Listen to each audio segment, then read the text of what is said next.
And environmental stress is one of these factors, and my research, which is focused on this, suggested that it is a growing factor. We need to understand environmental change. It isn't all bad, but an awful lot of it is bad, and it's of concern to us. But one of the amazing things is that probably the pace of economic globalization and the pace of democratic change and the pace of technological innovation and diffusion and the pace of environmental change are unprecedented. And so the world is a huge, complicated, rapidly changing place, and it's easy to be overwhelmed by it. It's easy to just watch the news for a couple of days and say, wow, this is too big a challenge. And so we also have to avoid that myth that this place is just beyond our reach. In fact, most of these problems are within our reach, but we can make them look very complicated and difficult. We can make them look impossible, and we can persuade ourselves that we can't do anything, so we might as well just, turn on the TV and veg out for a little while. Now, I'm not going to go into this, but I will say that our approach in this country to security was defined in 1947 in the National Security Act, and that's still the act that organizes how we understand the rest of the world and the threats it poses, and how we organize our defense, our intelligence and military activities. 1947, that's 60 years ago. The world is completely different. Even the military itself says, why are we being held hostage? In 1947, there were two categories: combat operations, which were 99% of what we did, and non-combat operations, which were about 1% of what we did. Today, that's changed completely. The military more and more finds itself with an earthquake, with a tsunami, dealing with an infectious disease outbreak.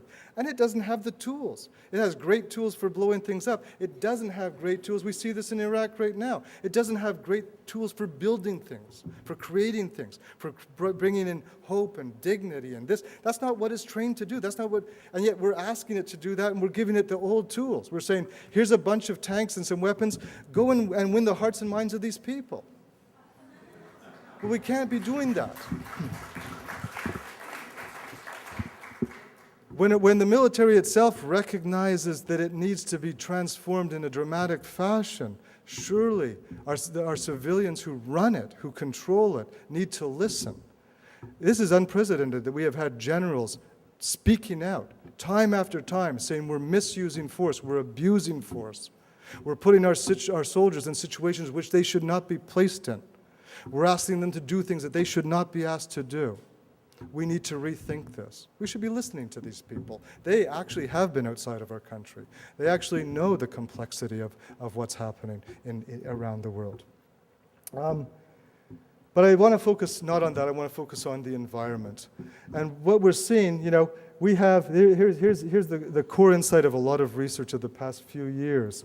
We have about 13 billion hectares of productive land. Now, there are different calculations. That's about a middle calculation. Maybe it's 11 billion, maybe it's 14 billion, but it's around 13 billion hectares of land.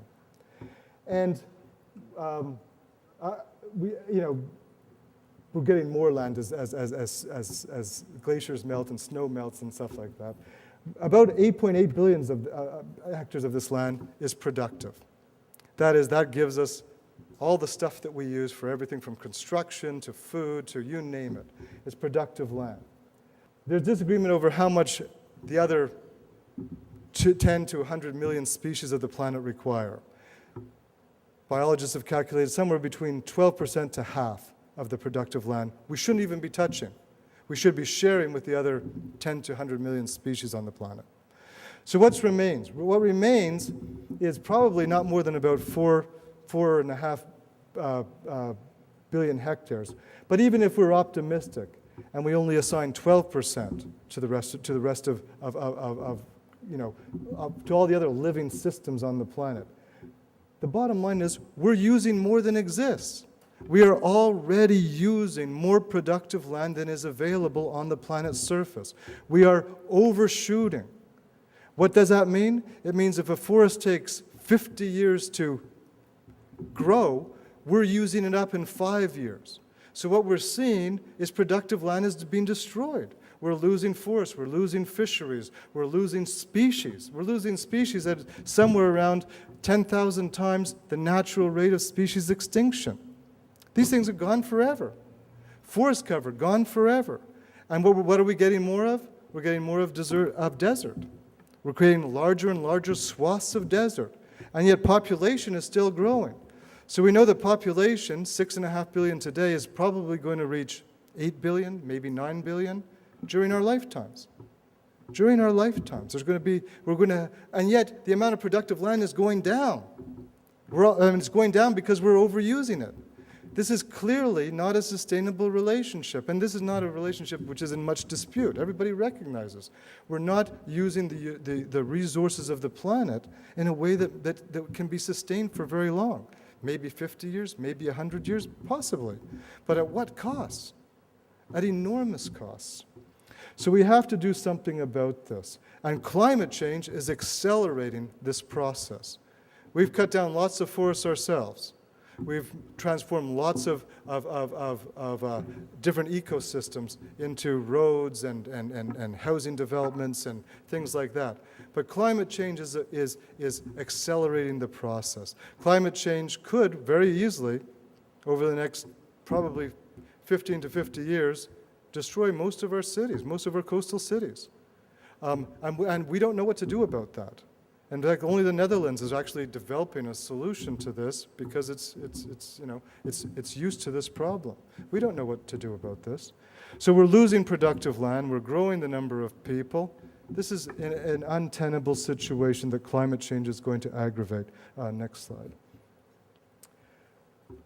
The good news, of course, and I'm sure you're all aware of this, is that it looks like fewer people are dying in war than ever before. There are fewer wars than ever before. Since 1946, the trend has been clearly downward. Fewer wars and less lethal wars. Since 1992, fewer civil wars and less lethal civil wars. But there are these areas which are still tremendously violent. And these areas that are violent tend to line up very nicely with the areas that are most ravaged environmentally and the areas that are in the front lines of climate change. So we've got this, so those populations are experiencing layers and layers of adversity. They've got corrupt governments or weak governments. They've got tremendous poverty. They're vulnerable to infectious disease. They've got low rates of literacy, and they're facing flooding and desertification. This is a tremendous burden, especially, and it's one that we're largely responsible for. We've played a major role in creating these conditions.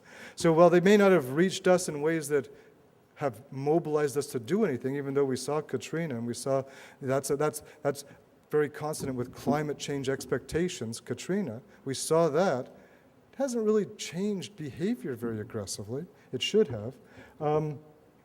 We have this world in which climate change is doing a whole lot of things that are now sort of no longer subjects of discussion among researchers. Researchers accept that climate change is happening. There's some disagreement over certain areas, but they're very technical and they don't affect the story we're telling. So there's no disagreement over the basic story that I'm telling. The areas of disagreement are highly technical areas, and they're important, but they don't have much impact on the general contours of the story. Everybody agrees. Climate change is going to displace, it's already displacing people, and it's going to displace. I was in Bangladesh during the floods 4 years ago. 20 million people displaced. 20 million people. That is a lot of people, and it's just going to get worse and worse and worse. It's going to magnify disasters. Already, I write a regular column for a magazine called Disaster Preparedness. If you don't subscribe, you might want to. It's a great magazine. But in that magazine, we look at sort of our readiness for disasters, and we no longer think of once in 100-year storms, because the evidence now suggests that these are now once in 10-year storms or once in 5-year storms. So all the sort of ways we say, oh, that happens once in 100 years or once in 300 years. Not anymore. These things are now going to happen several times during our lifetime. They're going to happen repeatedly. Katrina is not going to be an isolated example. It's going to be of a terrible sort of configuration of events.